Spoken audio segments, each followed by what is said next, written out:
Imagine your boss and coworkers just abandoned you at a remote island, and now you're standing knee-deep in the warm shallows watching their ship shrinking into the distance.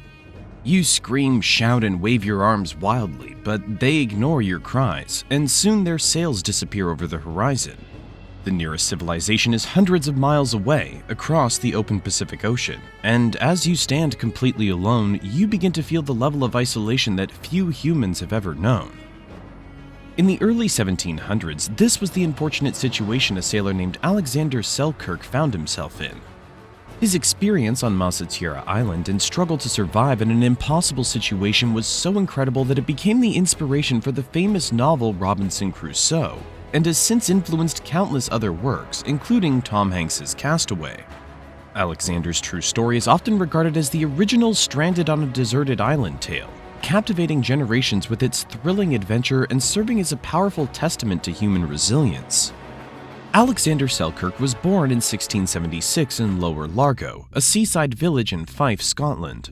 He was the seventh son of a cobbler and tanner. Growing up, Alexander was known for being something of a troublemaker. His first run-in with the law came at the age of 17, when he was charged with indecent conduct in a church. He was prone to violence too. Once, after being harmlessly pranked by his younger brother who tricked him into drinking salt water, Alexander flew into a rage and nearly shot him before being restrained by bystanders. For a time, his father, a stern and practical man, tried to keep him grounded and brought him into the family business. He wanted Alexander to follow a stable path, fearing that the young man's reckless spirit and love for adventure would lead him into danger and bring dishonor to the family. In an attempt to control him, his father even threatened to disinherit him from the family estate, cutting him off from his inheritance if he didn't abandon his reckless ways. But Alexander's thirst for adventure, fueled by stories of the high seas and distant lands, was too strong to be tamed. While his father feared he would ruin the family name, his mother believed differently. She subscribed to the old superstition that a seventh son was destined for greatness, perhaps even blessed with special gifts. It was this belief, along with his natural skill for navigation, that pushed Alexander to pursue a life at sea. Alexander did not take the path of a conventional sailor, though. Instead of joining the Royal Navy or becoming a merchant, Alexander became a pirate, or more accurately, a privateer. Essentially a pirate with permission from the crown. England was embroiled in the War of Spanish Succession at the time, and privateers were tasked with harassing Spanish and French ships to weaken their naval power. Alexander's skills as a navigator made him a valuable asset, and in 1703 he joined a privateering expedition led by the experienced Captain William Dampier aboard the Cinque Ports. Privateering was dangerous, but offered the chance for great reward. For a time, Dampier's leadership gave the crew confidence, as his reputation as an explorer and pirate was well known. However, everything changed when Dampier transferred to command another vessel, leaving the Cinque Ports under the command of Lieutenant Thomas Stradling. Stradling's promotion after the previous captain's death marked a turning point. Unlike Dampier, Stradling lacked the respect of his crew, and tensions quickly arose. Alexander, who had grown increasingly concerned about the condition of the ship, clashed openly with Stradling. He believed Stradling's decisions were reckless and that the ship, already infested with shipworms and constantly threatened by disease and enemy ships, was no longer seaworthy. This conflict would soon lead to one of the most pivotal events in Alexander's life. Tensions between the two men finally boiled over in October 1704. The ship anchored at the remote island of Masatira for repairs, about 460 miles off the coast of Chile. Alexander, convinced that the vessel would sink if it returned to sea, refused to continue the voyage unless proper repairs were made. In a moment of defiance, he declared he would rather stay on the island than sail aboard the doomed ship. Captain Stradling, fed up with Alexander's insubordination, called his bluff. Alexander was escorted in a lifeboat and rowed ashore. He was given a musket, some powder, a hatchet, a knife, a kettle, a few pieces of clothing, and a Bible.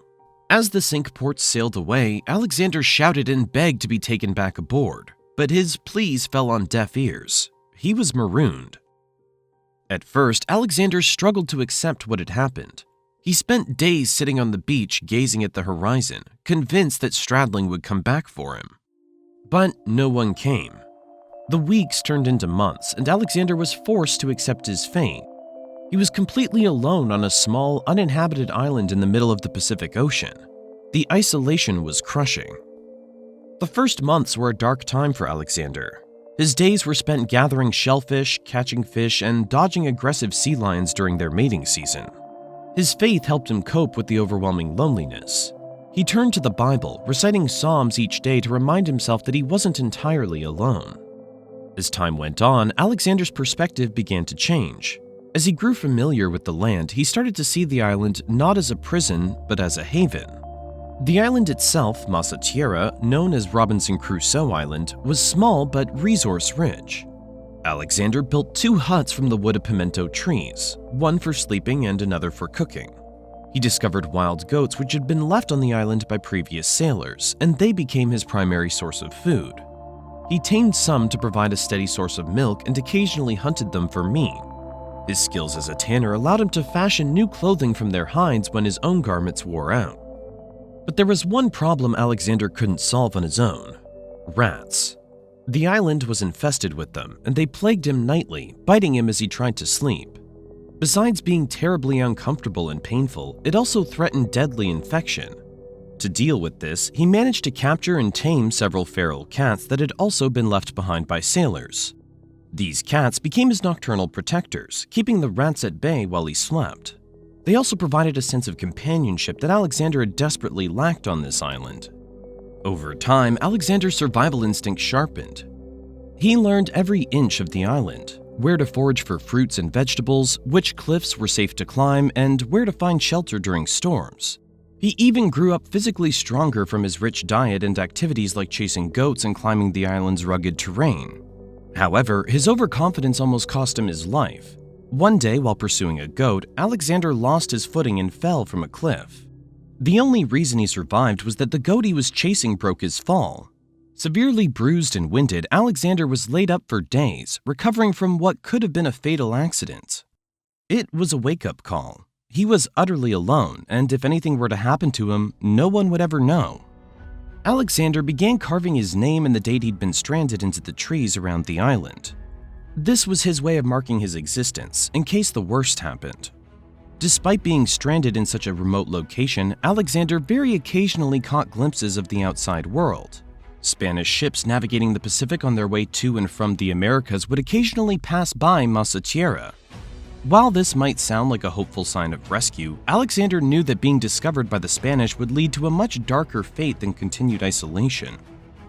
One morning, he spotted sails on the horizon, and a ship dropped anchor near the island. His heart raced, but he didn't rush to the beach in excitement. He knew better. This was a Spanish vessel, and as a British privateer, Alexander understood that being captured by the Spanish would likely mean torture, execution, or, at best, a life of brutal slavery. Rather than reveal himself, he hid in the dense jungle, hoping the crew would remain on board and leave quickly. Over the years, other Spanish ships occasionally anchored near the island for rest stops during long expeditions. One day, a crew came ashore to explore, and while Alexander had done his best to remain hidden, they spotted him. A chase ensued, but Alexander was no ordinary castaway. By this point, he was in excellent physical condition from his rigorous daily routines, a diet rich in fresh meat and vegetables, and years of surviving alone in the wild. He knew the jungle like the back of his hand and navigated the island's terrain with the ease of a seasoned hunter. The Spaniards, no match for his speed and knowledge of the island, soon gave up and returned to their ship, leaving Alexander to continue his lonely vigil. For 4 years, Alexander survived in isolation. He tended his goats, built tools from washed-up debris, and kept himself sane through a strict routine of daily prayers and activities. But he never stopped scanning the horizon for ships. Finally, in February 1709, his prayers were answered. 2 English privateer ships, the Duke and the Duchess, anchored near the island. One of the ship's crew spotted smoke from Alexander's fire, and a boat was sent to investigate. When Alexander saw the English flag, he rushed towards them, shouting and waving. He hadn't spoken to another human in so long that he struggled to form complete sentences. Once on board, Alexander saw a familiar face. It was Captain William Dampier, his old commander, the one he'd got along with, not the one who'd abandoned him. Dampier spoke highly of Alexander's skills as a navigator, and he was quickly made second mate on the Duke. Despite years of isolation, Alexander adapted quickly to life at sea once again, helping to guide the crew in their raids on Spanish ships. Dampier also gave Alexander a fascinating update on Stradling and the rest of his old ship. After marooning Alexander on the island, Lieutenant Thomas Stradling and the remaining crew of the Cinque Ports continued their voyage. However, Selkirk's fears about the ship's poor condition were soon proven right. The Cinque Ports struggled to stay afloat, and not long after leaving him behind, the ship's hull, severely weakened by shipworms, gave way.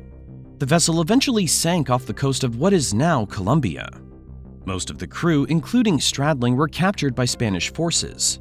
As enemy privateers, they were treated as pirates and imprisoned under very harsh conditions.